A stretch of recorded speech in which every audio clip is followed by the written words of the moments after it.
Good morning class 9th। Welcome to your mathematics class. हम लोग read out कर रहे थे chapter 13 surface area and volumes. हमने क्यूब के बारे में पढ़ लिया था कि क्यूब क्या होता है। देन है अब क्यूबॉइड कि क्यूबॉइड क्या होता है। अच्छा, सबसे पहले मैं क्यूब और क्यूबॉइड के बारे में आपको डिफरेंस बता देती हूँ कि क्यूब और क्यूबॉइड में क्या डिफरेंस है। यहाँ पे मैंने एक क्यूबॉइड ड्रॉ किया है। क्यूब क्या होता है, जिसके अंदर जो सारी एजेस या सारी जो आर्म्स है उनकी लेंथ ब्रेथ हाइट मीन्स उनकी सारी लेंथ और breadth height l b and h क्या हो, सेम हो, तो उसे हम क्या कहेंगे, क्यूबॉइड। ठीक है, सॉरी क्यूब। और अगर उनमें से एक भी डिफरेंट हो, दो सेम हो बट एक भी डिफरेंट हो या तीनों ही अलग अलग हो, तो उसे हम क्या कहेंगे, क्यूबॉइड। जिसमें सेम हो वो क्यूब और जिसमें डिफरेंट हो उसमें क्यूबॉइड। क्यूबॉइड में कभी भी तीनों चीजें सेम नहीं होती है। एल बी और एच तीनों कभी भी इक्वल नहीं होंगे। हो सकता है कि दो इक्वल हो जाए या तीनों ही डिफरेंट हो, बट तीनों कभी भी सेम नहीं होंगे। अगर तीनों सेम हो जाएंगे तो वो क्यूब बन जाएगा। इसलिए क्यूबॉइड के लिए हमेशा लेंथ, ब्रेथ एंड हाइट तीनों के मेजरमेंट अलग अलग होना बहुत जरूरी है। ठीक है, ही यहाँ पे मैंने एक क्यूबॉइड ड्रॉ किया है। क्यूबॉइड आप यहाँ पे इजीली देख सकते हो। आपको आई होप जो वीडियो है उसके अंदर ये 3D फिगर दिख रहा होगा। ठीक है, 3D फिगर है ये एक। इसके अंदर देखो वर्टिसेस कितनी है। सबसे पहले वर्टिसेस काउंट करते हैं। ए 1 2 3 4 5 6 7 8। ओके, तो टोटल कितनी वर्टिसेस हो सकती है किसी भी क्यूब या क्यूबॉइड के अंदर। क्यूब के अंदर भी उतनी ही होगी, तो क्यूबॉइड के अंदर कितनी वर्टिसेस हो सकती है, 12 वर्टिसेस किसी भी क्यूबॉइड के अंदर होगी। ठीक है, साइड्स या आर्म्स कितनी होगी, देखो 1 2 3 4। ठीक है, 5 6 7 8 9 10 11 12। ठीक है, तो कितनी वर्टिसेस होगी किसी भी क्यूबॉइड के अंदर, डेट इज 12। ठीक है, आप अपने रूम को भी क्यूबॉइड की शेप में देख सकते हो। देखो ये आपको क्यूबॉइड दिख रहा होगा अब। ठीक है, तो आप किसी भी अपने रूम को भी क्यूबॉइड की शेप में देख सकते हो। ये देखो वीडियो के अंदर आपको क्यूबॉइड दिख रहा होगा। ओके, तो आप अपने रूम को भी देख सकते हो। रूम भी नॉर्मली क्यूबॉइड की शेप में ही होते हैं। ठीक है, अब अगर हमने क्यूबॉइड समझ लिया तो उसके बाद देखो कि उसका टोटल सरफेस एरिया आप कैसे फाउंड आउट करोगे। देखो जो क्यूबॉइड है वो रेक्टेंगल से बना हुआ होता है, स्क्वायर से क्यूबॉइड नहीं बना हुआ होता है। तो आपको रेक्टेंगल्स काउंट करने, इसके अंदर कितने रेक्टेंगल्स होते हैं। सबसे पहले एरिया ऑफ रेक्टेंगल क्या होता है, लेंथ इंटू ब्रीथ या लेंथ इंटू हाइट, जो भी उसके अंदर आपको गिवन हो। तो यहाँ पे देखेंगे हम सबसे पहले area of rectangle A B H G, जो कि बेस है, क्यूबॉइड का बेस है ए बी जी एच, उसका एरिया देखेंगे तो यहाँ पे क्या आ रही है, लेंथ और ब्रीथ। तो लेंथ इंटू ब्रीथ क्या हो जाएगा, area of A B G H. अच्छा, ये तो बॉटम का था। अगर आपको रूफ का देखना हो, रूफ देखेंगे आप एच जी एफ ई, इसका एरिया क्या होगा, एल इंटू बी, ये भी बी ही होगा। तो डी सी ई एफ का एरिया क्या हो जाएगा, एल इंटू बी। ठीक है, देन उसके बाद है आप, अब आपने टॉप का देख लिया, बॉटम का देख लिया, देन उसके बाद कर्व सरफेस एरिया देखेंगे। अगर आप कर्व सरफेस एरिया के अंदर टॉप और बॉटम काउंट कर देते हैं या ऐड कर देते हैं तो टोटल सरफेस एरिया हो जाता है। तो अपन ने टॉप और बॉटम को गिन लिया। अब कर्व सरफेस एरिया देखते हैं। सबसे पहले बी जी एफ सी। ओके, तो इसका एरिया होगा अपने पास b इंटू एच, क्योंकि यहाँ पे इसके अंदर ब्रीथ आ रही है और एक हाइट आ रही है, तो b इंटू एच। ठीक, सेम अगर जो ये वाला पोर्शन है वही ये वाला पोर्शन होगा, उसके आमने सामने जो आमने सामने है वो बराबर होंगे।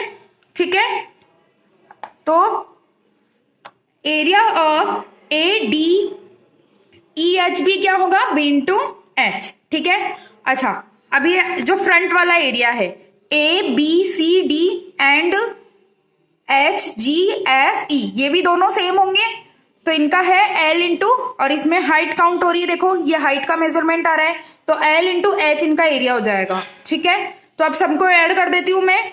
तो मैंने यहाँ पे किया L into H plus L into H plus B H plus L B, तो टोटल सरफेस एरिया हो जाएगा आपके पास 2 मैंने दोनों को ऐड किया तो 2 into L into H plus 2 into B H plus 2 into L B.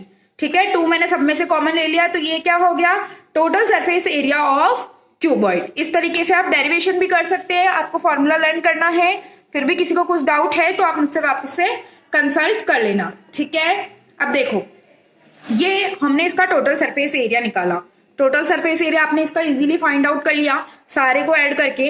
अच्छा, आपको कर्व सरफेस एरिया निकालना हो तो कर्व सरफेस एरिया आप कैसे निकालोगे, इसका जो चारों तरफ है टॉप और बॉटम आप इसमें काउंट नहीं करोगे, तो आपको कैसे करना है, टॉप वाला कौन सा था, ए बी जी एच, ठीक है, ए बी एच जी ये वाला, तो आप इसको कट कर दोगे, टॉप को आपको काउंट नहीं करना है। डी ई एफ सी आपका एरिया था ऊपर वाला रूफ वाला, तो उसको भी आप कट आउट कर देंगे। इन दोनों को कट करने के बाद बचा अपने पास जो चारों तरफ का एरिया था, उनको आप ऐड करोगे। देखो यहाँ पे मैंने ऐड किया है, तो आपके पास आ जाएगा 2 into B H plus L H. तो आप लेटरल सरफेस एरिया इस तरीके से निकाल सकते हो। तो आप क्यूब का lateral surface area and total surface area easily find out कर सकते हो। ठीक है, देन उसके बाद अपन एक एग्जाम्पल देखते हैं आपकी बुक का, that is example number 1। Mary wants to decorate her Christmas tree.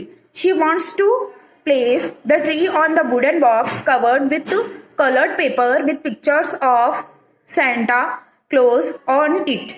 She must know the exact quantity of paper to buy for this purpose. If the box has length, breadth, height of 80 centimeter, 40 centimetre and 20 centimetre. देखो ये अलग अलग dimensions दे रखी है, length breathe height, तो किसकी होती है, ये क्यूबॉइड की होती है।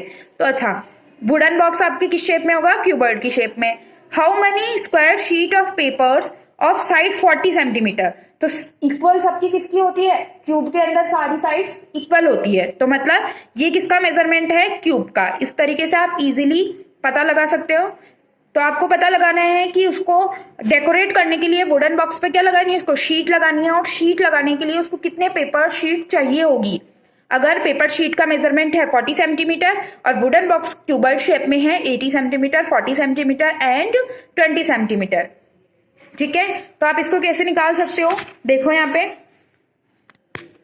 उसने सबसे पहले क्या किया, सरफेस एरिया ऑफ बॉक्स निकाला। सरफेस एरिया ऑफ बॉक्स क्या हो जाएगा आपका, यहाँ पे टोटल सरफेस एरिया डायमेंशंस दे रखी है, तो 2 into L B plus B H plus L H, ये अपन ने अभी फॉर्मूला भी निकाला। तो मैंने इसमें पुट करते हुए एल कितनी है 80 सेंटीमीटर, बी है हमारे पास 40 सेंटीमीटर, तो इनको सबको पुट करते हुए सॉल्व करेंगे तो आपके पास सरफेस एरिया ऑफ बॉक्स आ जाएगा 11,200 सेंटीमीटर स्क्वायर। अच्छा, सेंटीमीटर स्क्वायर क्यों लगाया है, क्योंकि टोटल सरफेस एरिया है तो स्क्वायर में ही काउंट होएगा। ठीक है, टोटल एरिया निकालते हैं तो स्क्वायर में ही काउंट होता है। फिर शीट का एरिया निकालेंगे, क्योंकि वुडन बॉक्स का एरिया तो हमारे पास निकल गया। शीट का एरिया निकालेंगे तो क्या होता है, क्यूब का एरिया क्या होता है, ए इंटू ए, वो किस शेप में होगी, स्क्वायर की शेप में होगी।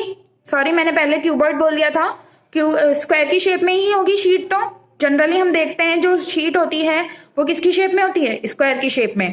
तो पेपर शीट किस शेप में होगी, स्क्वायर की शेप में, जिसकी वन साइड अपने को 40 सेंटीमीटर दे रखी थी, तो सेकंड साइड भी क्या होगी 40 सेंटीमीटर। सेंस इसका मतलब फॉर्मूला होता है ए स्क्वायर, तो 40 इंटू 40 किया 1600 सेंटीमीटर स्क्वायर। तो नंबर ऑफ शीट्स कितनी हो जाएगी, surface area of box divided by area of one sheet of paper.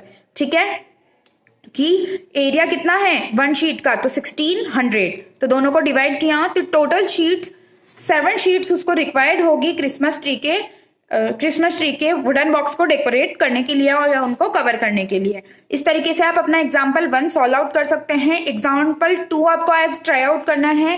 फिर भी किसी को कुछ डाउट होता है एग्जाम्पल 2 के अंदर तो आप मुझसे वापस से कंसल्ट कर लेना। Thank you class.